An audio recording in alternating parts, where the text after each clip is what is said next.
अभय ने अपने दोस्तों से मिलने के बाद उनकी और दूसरी गैंग की फाइट प्लान की। दूसरी तरफ शिप्रा अपने कमरे में सो रही थी। तभी कोई साया दबे पांव वहां आया और शिप्रा के सिरहाने बैठकर उसने अपना हाथ शिप्रा के गले की तरफ बढ़ाया और हल्के से उसके कंधे पर थपथपाकर उठाते हुए कहा, शिप्रा उठो, शिप्रा। शिप्रा एकदम घबरा कर उठी और बोली, माँ आप यहाँ क्या कर रही हो? वो भी इतनी रात को, क्या बात है? पापा की तबीयत तो ठीक है ना? ये सुनकर मिसेस खन्ना बोली, हाँ पापा की तबीयत ठीक है, लेकिन तू सो रही थी क्या? ये सुनकर शिप्रा ने इरिटेट होते हुए कहा, माँ आधी रात को मैं बेड पर डांडिया तो नहीं खेलूंगी, सो ही रही थी। अब आपने उठा ही दिया है तो बोलिए क्या बात है? इतना कहते हुए शिप्रा उठकर बैठ गई और लाइट ऑन करते हुए बोली, कहिए क्या बात है जो आप सुबह तक नहीं रुक सकती थी? यह सुनकर मिसेस खन्ना अपने हाथ मसलती हुई बोली, वो बात दरअसल ये है। इतना कहने के बाद वो थोड़ा रुकी और फिर बोली, तुझे अब बहुत अच्छी नौकरी मिल गई है। नौकरी की क्या बात है, असल में तो तू खुद कंपनी संभाल ही रही है। शिप्रा ने कहा, देखिए माँ, मैं कोई कंपनी संभाल नहीं रही, मैं उस कंपनी में काम करती हूँ। ये सुन मिसेस खन्ना बोली, अरे मतलब तेरी सैलरी तो बहुत अच्छी है ना? शिप्रा को महसूस हुआ कि उसकी माँ के दिमाग में कोई खिचड़ी पक रही थी, इसलिए उसने कहा, माँ आप खुलकर बताइए, आप क्या चाहती हैं? मैं विराट को कुछ भी लेकर नहीं देने वाली, बहुत नखरे उठा लिए हैं उसके हमने। मिसेस खन्ना बोली, अरे नहीं शिपी।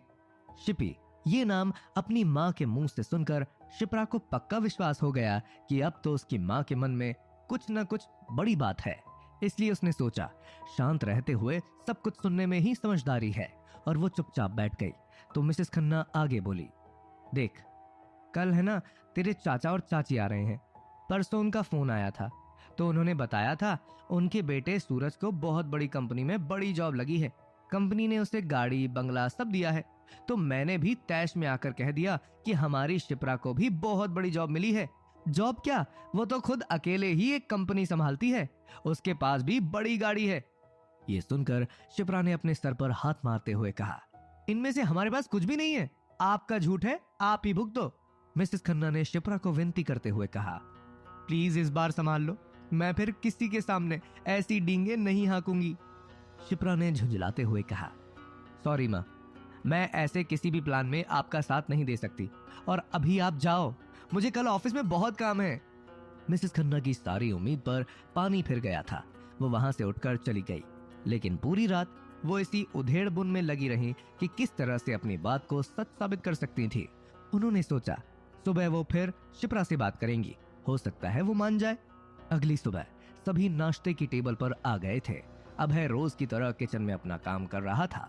शिप्रा अभी भी उससे थोड़ी नाराज ही थी, इसलिए वो किसी से कुछ भी बात नहीं करना चाहती थी।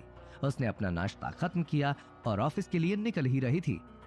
विराट ने कहा, शिप्रा तुमको कंपनी वालों ने नौकरी से निकाल दिया क्या? शिप्रा ने गुस्सा होते हुए तीखी नजर से विराट की तरफ देखा और बोली, मैं अच्छे से अपना काम करती हूँ, ऑफिस जाकर टाइम पास नहीं करती। ऐसा कहते हुए वो वहां से निकल गई। तो मिसेस खन्ना उसके पीछे गई और बोली, तूने क्या सोचा है? तेरे चाचा चाची थोड़ी देर में एयरपोर्ट पर लैंड हो जाएंगे, मैं क्या मुंह दिखाऊंगी उनको? ऐसा मत कर बेटी। शिप्रा ने उनकी बात को अनसुना किया और वो वहां से निकल गई।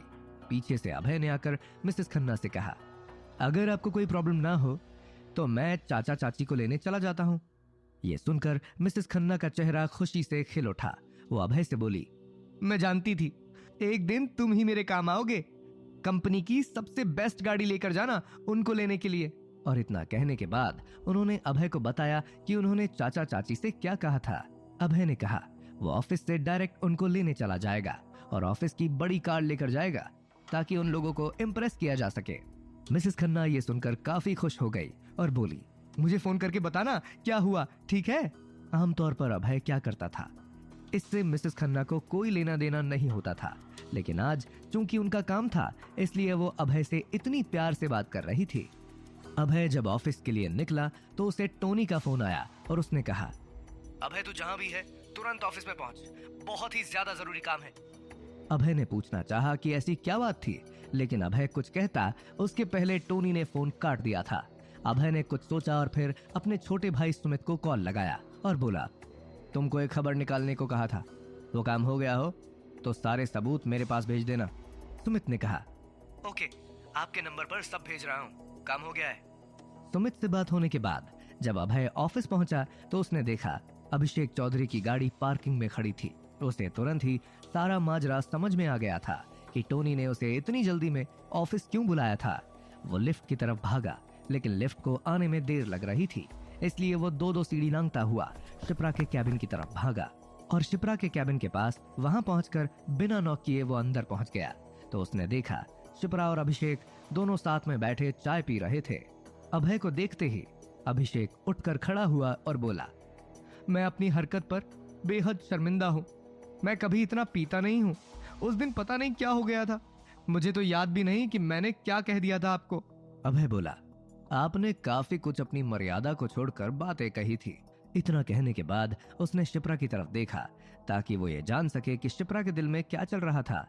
शिप्रा ने अभय की तरफ देखा और बोली, अभिषेक मुझसे इतनी बार माफी मांग रहे थे तो मैंने भी इनसे कह दिया, अगर ये हमारी कंपनी में इन्वेस्ट करेंगे तो ही मैं माफ करूंगी। रात गई बात गई। ये कह रहे हैं कि इन्हें तो याद भी नहीं कि उन्होंने क्या कहा, तो फिर मैं दिल में रखकर क्या करूंगी। ये सुन अभिषेक हंसते हुए बोला, आप बोलेंगी तो मैं चांद की जमीन पर बंगला भी बुक करवा दूंगा। फिर वो आगे बोला, शिप्रा वैसे गलती तुम्हारी ही है। शिप्रा ने अपनी आंखें सिकोड़ते हुए पूछा, मेरी गलती? वो कैसे? तो अभिषेक हंसता हुआ बोला, तुम इतनी खूबसूरत हो कि किसी का भी दिल मचल सकता है, और भाई मैं तो ठहरा आशिक मिजाज आदमी। ऐसा कहने के बाद उसने जोरदार ठहाका लगाया। अभय को यह बिल्कुल उम्मीद नहीं थी कि शिप्रा अभिषेक को माफ कर देगी, और उसे अभिषेक का शिप्रा से इस तरह बात करना भी सही नहीं लग रहा था, जबकि शिप्रा को लग रहा था कि उसे किसी भी तरह से टोनी की कंपनी को बड़ा करना है, इसलिए अपना ईगो साइड में रखते हुए कंपनी के लिए जो सही है वो करना ही ठीक रहेगा। अभय ने 2 कदम पीछे हटते हुए अपने बालों में से हाथ घुमाया और बोला, ओके शिप्रा, तुम लोग बात करो, अगर कुछ हेल्प लगे तो बताना। अभय के पास सुमित के भेजे हुए कई सबूत थे जो अभिषेक के खिलाफ थे, लेकिन वो अभी कुछ कहता तो शिप्रा उसे फिर गलत समझ लेती, लेकिन उसे लगा अभी वहां से निकलने में ही भलाई थी। अभिषेक शिप्रा के साथ चिकनी चुपड़ी बात कर रहा था। उसको शिप्रा में इंटरेस्ट तो था, लेकिन वो ये नहीं जानता था कि वो अभी खुद निखिल की चाल का मोहरा बना हुआ था। अभय को बड़ी गाड़ी लेकर शिप्रा के चाचा चाची को लेने एयरपोर्ट जाना था। उसने पहले सोचा कि कंपनी की बड़ी गाड़ी लेकर वो उनको रिसीव करने जाए, लेकिन फिर बाद में उसने कुछ सोचा और फिर अपने छोटे भाई विनीत को फोन किया और कहा उसकी स्पोर्ट्स कार लेकर आए। कुछ ही देर में विनीत फरारी स्पोर्ट्स कार लेकर वहां खड़ा था। अभय को देखते ही विनीत बोला, क्या बात है भाई, आज भाभी को लेकर लॉन्ग ड्राइव पर जा रहे हो क्या? ये सुनकर अभय बोला, अरे नहीं, चाचा ससुर और सासू माँ को लेने एयरपोर्ट जाना है, उनको इम्प्रेस करना है। वो खुश हो गए तो शिप्रा भी खुश हो जाएगी, बस इसीलिए ये सब कर रहा हूँ। विनीत ने कहा, भैया आप भी ग्रेट हो, जब किसी के लिए कुछ करने का मन बना लेते हो तो सारी सीमाएं तोड़कर उससे प्यार करते हो। ये सुनकर अभय ने कहा, मैं नफरत भी उतनी ही बुरी करता हूँ। विनीत ने यह सुनकर अपनी आंखें बड़ी कर दी और गाड़ी की चाबी डायमंड से जड़ा हुआ की चेन के साथ उसने अभय को दी और बोला, ऑल द बेस्ट। अभय जब कार लाकर एयरपोर्ट पहुंचा तो प्लेन ऑलरेडी लैंड कर चुका था। वो शिप्रा के चाचा चाची के नाम की स्लेट लिए हुए बाहर खड़ा था कि तभी उसने देखा शिप्रा के पापा की ही तरह दिखने वाला एक शख्स कुछ ढूंढ रहा था। अभय ने उनसे पूछा, चाचा जी किसे ढूंढ रहे हैं आप? ये सुनकर वो आदमी अभय को बिना देखे ही बोला, मैं मेरा फोन ढूंढ रहा हूँ, हमें लेने के लिए ड्राइवर आने वाला था, लेकिन अभी तक कोई आया नहीं है। अभय ने चाचा जी के पैर छुए और कहा, मैं आया हूँ आपको लेने। तभी उनकी पत्नी उषा वहां आई। अभय ने देखा उन्होंने बहुत ही अजीब तरीके से फैशन की हुई थी। ऐसा लग रहा था जैसे सब कुछ जबरदस्ती से किया गया हो, उन पर कुछ भी सूट नहीं कर रहा था। अभय को वहां देखकर वो एटीट्यूड में बोली, वही पुरानी खटारा गाड़ी लेकर लेने आए हो क्या इस बार भी? अभय कुछ कहता उसके पहले ही मिसेस उषा खन्ना बोली, पुष्पा तो बड़ी डींगे हाँक रही थी, मेरी बेटी ये मेरी बेटी वो, लेकिन बड़ी गाड़ी तो भेजी ही नहीं। हमारे सूरज को तो अमेरिका की कंपनी में बड़ी जॉब मिली है, ड्राइवर के साथ गाड़ी मिली है, यहाँ क्या तुम खटारा गाड़ी लेकर आ गए हमें लेने को? अभय ने कहा, आप चलिए तो पहले गाड़ी देख लीजिए, फिर बात कर लेंगे। इतना कहने के बाद जब वो एयरपोर्ट से बाहर निकले तो उन्होंने बड़ी स्पोर्ट्स कार देखी तो उनका मुंह खुला का खुला ही रह गया। शिप्रा के चाचा मिस्टर रवि खन्ना ने बड़प्पन हाँकते हुए अभय से कहा, ये कार चलाना तो मेरे बाएं हाथ का खेल है, मुझे चाबी दो। इतना कहने के बाद उन्होंने कार की चाबी अभय से ली। अभय मन में ये सोच रहा था, क्या फेंकू फैमिली है। चाबी में लगा हुआ डायमंड देखकर उनकी आंखें चौड़ी हो गई। वो अभय से बोले, तुम यहीं रुको, कार की टेस्ट ड्राइव लेकर आते हैं। अभय वहीं पर साइड में उनके लगेज के साथ रुक गया और शिप्रा के चाचा चाची स्पोर्ट्स कार लेकर निकले ही थे कि तभी पीछे से सायरन की आवाज आई।